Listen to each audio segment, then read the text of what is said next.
ಜನಪ್ರಿಯ ನಟ ವಿಜಯ್ ದೇವರಕೊಂಡ ಮತ್ತೊಮ್ಮೆ ಸುದ್ದಿಯಲ್ಲಿದ್ದಾರೆ.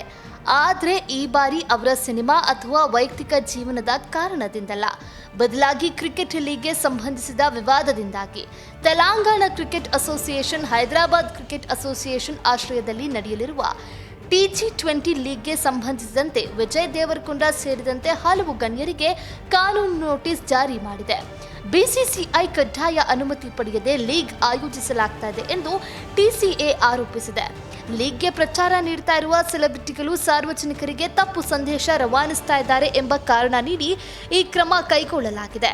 TCA ಪ್ರಧಾನ ಕಾರ್ಯದರ್ಶಿ ಗುರುಪಾರೆಡ್ಡಿ ಅವರ ಮಾಹಿತಿ ಪ್ರಕಾರ ವಿಜಯ್ ದೇವರಕೊಂಡ ಮಾತ್ರವಲ್ಲದೆ ನಟ ವೆಂಕಟೇಶ್ ದಗ್ಗುಬಾಟಿ, ಭಾರತೀಯ ಕ್ರಿಕೆಟಿಗರಾದ ಮೊಹಮ್ಮದ್ ಸಿರಾಜ್, ತಿಲಕ್ ವರ್ಮಾ ಹಾಗೂ ಅಂಬಟಿ ರಾಯುಡು ಅವರಿಗೂ ನೋಟಿಸ್ ಕಳುಹಿಸಲಾಗಿದೆ. ಹೈದರಾಬಾದ್ ಕ್ರಿಕೆಟ್ ಅಸೋಸಿಯೇಷನ್ನ ಮೊದಲ T20 ಲೀಗ್ಗೆ ವಿಜಯ್ ದೇವರಕೊಂಡ ಅವರನ್ನು ಅಧಿಕೃತ ಬ್ರ್ಯಾಂಡ್ ಅಂಬಾಸಿಡರ್ ಆಗಿ ನೇಮಕ ಮಾಡಲಾಗಿದ್ದು, ಲೀಗ್ ಪ್ರಚಾರದಲ್ಲಿ ಅವರ ಹೆಸರು ಪ್ರಮುಖವಾಗಿ ಬಳಕೆಯಾಗಿದೆ. ಇದೇ ಕಾರಣಕ್ಕೆ ಈ ವಿವಾದದಲ್ಲಿ ಅವರ ಹೆಸರು ಹೆಚ್ಚು ಕೇಳಿ ಬರ್ತಾ ಇದೆ. ಆದರೆ ಈ ಬೆಳವಣಿಗೆ ಕುರಿತು ವಿಜಯ್ ದೇವರಕೊಂಡ ಅಥವಾ ಅವರ ತಂಡದಿಂದ ಇದುವರೆಗೆ ಯಾವುದೇ ಅಧಿಕೃತ ಪ್ರತಿಕ್ರಿಯೆ ಬಂದಿಲ್ಲ.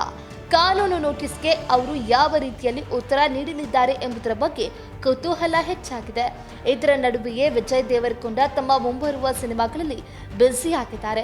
ಬಹುನಿರೀಕ್ಷಿತ ರಣಭಾಲಿ ಹಾಗೂ ರೌಡಿ ಜನಾರ್ದನ ಸಿನಿಮಾಗಳಲ್ಲಿ ಅವರು ಪ್ರಮುಖ ಪಾತ್ರದಲ್ಲಿ ನಟಿಸ್ತಾ ಇದ್ದಾರೆ. ವಿಶೇಷವಾಗಿ ರಾಹುಲ್ ಸಂಕೃತ್ಯ ನಿರ್ದೇಶನ ಐತಿಹಾಸಿಕ ಆಕ್ಷನ್ ಡ್ರಾಮಾ ಇರುವಂತಹ ರಣಭಾಲಿ ಚಿತ್ರದ ಮೇಲೆ ಅಭಿಮಾನಿಗಳ ನಿರೀಕ್ಷೆ ಹೆಚ್ಚಾಗಿದೆ.